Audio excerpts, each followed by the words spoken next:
Hey all, how we doing today? Video is kind of second thought. You can see I got a load of stuff in the back of my truck. And these pieces here are basswood. That's actually two pieces of pine pole that I picked up. Last year I came up here to go to my land, and across the old road up here, this basswood tree had fallen. There's a little stump over there, it's not real big, falling across the road. I didn't have a saw with me, but I had an axe. You can see where I chopped the ends off out of the road. I'm not going to keep them for anything. But I said at the time, I got to come back and get that. Basswood is excellent carving wood. Lindwood, I think it's called. And they actually market it for carvers and pieces. I've seen them like 2 by 2 by 12-inch square pieces you can buy. Craft stores, eBay, I've seen it on. Anyway, I said I'm going to come back and get that. But you know, lumber's hard to get, and it's expensive. And you can just get so much stuff for nothing in any park or roadside. I know if you live in the city, it's harder, but if you live out in the country, you can come up with stuff. If you're driving down the road and there's a tree down, you got a little saw with you, you know, if it's in the road right away out in the middle of nowhere, nobody's going to care if you cut a few pieces of it off. Geez, if it isn't, if you go talk to the person who owns the land, they're probably going to come out, sure, take it, get it out of here. So they just have to clean it up anyway. But if you learn your trees, that's the beginning. Like I said, this is a couple pieces of pine. This is basswood. These are pieces of basswood. Now, if you're a wood carver, hobbyist, or whatever, I'm sure Bonnie, Sunset Bay Bonnie, would be able to do good. I just took that piece of basswood there and I split it out. It was out of those forks right there.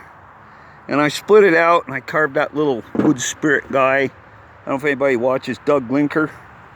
He does those all the time, and has a video on doing them that's very interesting. I'll try to post a link to it if I can find it again. It's a couple years old, the video is. I've watched it several times. This here is for my lathe.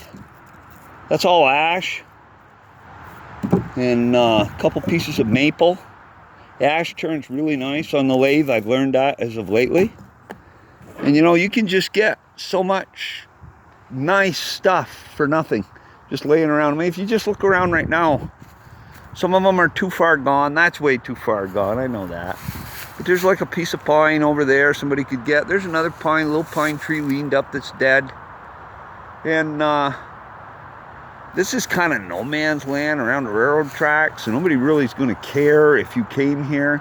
It's an old town road. It's all legit. You're not cutting any live trees.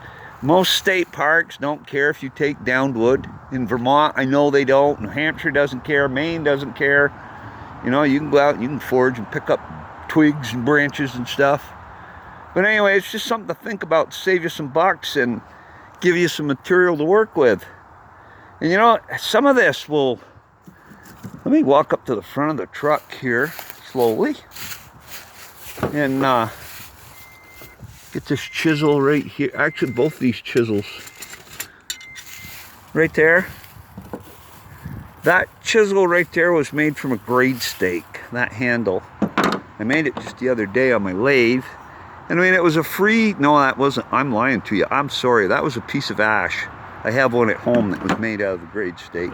That was a piece of ash that came out of a dead tree.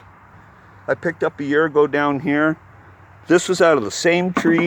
That one has boiled linseed oil on it. That's why it looks different. You know, and totally free stuff. Don't have a nickel in it, but a little bit of sweat. I have a chainsaw, but most of this small stuff can be harvested with a little bow saw, an axe. I do use the chainsaw, this right here. Anyway, that's just my thought for the day. Thanks for watching.